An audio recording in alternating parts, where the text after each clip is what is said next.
चॉकलेटी बहू। सुनीता जी की बहू की उम्र अब लगभग 37 साल की हो चुकी थी, लेकिन दिखने में अब भी वो किसी 22 साल की लड़की की तरह खूबसूरत लगती थी। सुनीता जी की बहू का नाम था अवनी। अवनी की खूबसूरती देखकर मोहल्ले की सारी औरतों को उससे जलन होती थी। 37 साल की उम्र में भी अवनी काफी चॉकलेटी लगती थी और इसकी वजह से उसका पति अनिरुद्ध काफी खुश रहता था। अरे अवनी, हमारी पड़ोसन कल कह रही थी, सुनीता जी आपकी बहू को देखकर तो लगता ही नहीं कि 37 की हो गई है। हो सकता है मम्मी जी उनकी बहू 27 साल की उम्र में भी 37 की लगने लगी है, इसीलिए बेचारी को आपसे जलन हो रही होगी। वैसे बहू मैं किसी से कहूंगी नहीं, लेकिन एक बात तो बता, तुम्हारी इस जवानी का राज क्या है?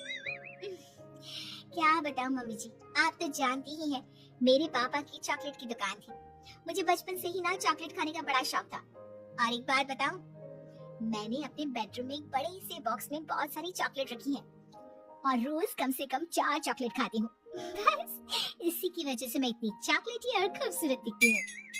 अरे लेकिन मैंने तो सुना था कि ज्यादा मीठा खाने से आदमी बूढ़ा दिखने लगता है। ये सब कहने की बातें हैं। चॉकलेट खाने से तो इंसान मीठा मीठा बोलता है और खूबसूरत दिखता है, लेकिन आप किसी से कहना मत सासू माँ। अगले दिन जब सुनीता जी अपने पड़ोस की औरत से मिलती है तो उनकी पड़ोसन फिर से वही सवाल करती है। अरे सुनीता जी बताइए तो सही, आखिर आपकी बहू इतनी चॉकलेटी कैसे दिखती है? कल देखा था मैंने, ब्राउन कलर की साड़ी पहनकर बिल्कुल चलती फिरती चॉकलेट नजर आ रही थी। वैसे मैंने अपनी बहू से पूछा था, अब देखो उसने ना मुझे किसी को बताने से मना किया है, लेकिन तुम मेरी सहेली हो इसलिए बता देती हूँ।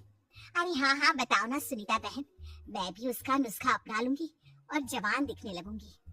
और मेरी बहू वो तो 27 साल की उम्र में ही बूढ़ी होने लगी है, फिर देखना अपनी बहू से भी ज्यादा खूबसूरत दिखूंगी। मेरी बहू ने बताया था कि वो बार बार की चॉकलेट खाती है, लेकिन देखो तुम किसी को बताना मत। हाँ, जवान और खूबसूरत दिखने के चक्कर में सुनीता और उसकी पड़ोसन दोनों मिलकर खूब चॉकलेट खाने लगते हैं, लेकिन ये बात वो दोनों किसी को नहीं बताती। कुछ दिनों के बाद, कुछ दिनों से पैर में बहुत दर्द हो रहा है। हाँ, मेरे भी पैर बहुत दुखते हैं। जब से चॉकलेट खाना शुरू किया है तब से ही ऐसा हुआ है। जवानी तो दूर, मेरे तो चेहरे की स्किन लटक कर नीचे आ गई है। कुछ दिनों के बाद, अनिरुद्ध बेटा, मैं डॉक्टर से ब्लड शुगर चेक करवाने गई थी, मुझे तो डायबिटीज हो गई है। मम्मी, लेकिन कुछ दिन पहले तो आप बिल्कुल ठीक थी, अचानक आपको डायबिटीज कैसे हो गई? अब तो मीठा भी कम खाती हैं। हाँ हाँ, मैं कहाँ मीठा खाती हूँ, लेकिन पता नहीं डायबिटीज कैसे हो गई। सुनीता अपने बेटे अनिरुद्ध से चॉकलेट खाने वाली बात को छुपा लेती है और अपनी पड़ोसन सहेली के पास जाती है। अरे क्या बताऊं बहन, चॉकलेट खाने के चक्कर में जवानी तो आ नहीं रही, डायबिटीज की बीमारी लग गई। हाय रे, मेरे साथ भी यही हुआ। मैं भी डॉक्टर से शुगर चेक करवा के आई तो पता चला कि डायबिटीज आ गई है। अरे भगवान भला करे तुम्हारी बहू का, जिसने हमें चॉकलेट खाने की सलाह दी। लेकिन मेरी बहू ने कब कहा कि हमें चॉकलेट खानी चाहिए? उसने तो ये बताया था कि वो चॉकलेट खाती है। लेकिन अब हम क्या करें, हम दोनों तो जवान दिखने के चक्कर में बीमारी की चपेट में आ गए। तुम कहो तो मैं अपनी बहू से ही इसका इलाज पूछ लेती हूँ। अरे वो तो इतना चॉकलेट खाती है, उसे भी तो डायबिटीज हुई होगी ना, तो वो भी तो अपना ध्यान रखती होगी। अरे रहने दो, तुम्हारे चक्कर में लेने के देने पड़ जाएंगे।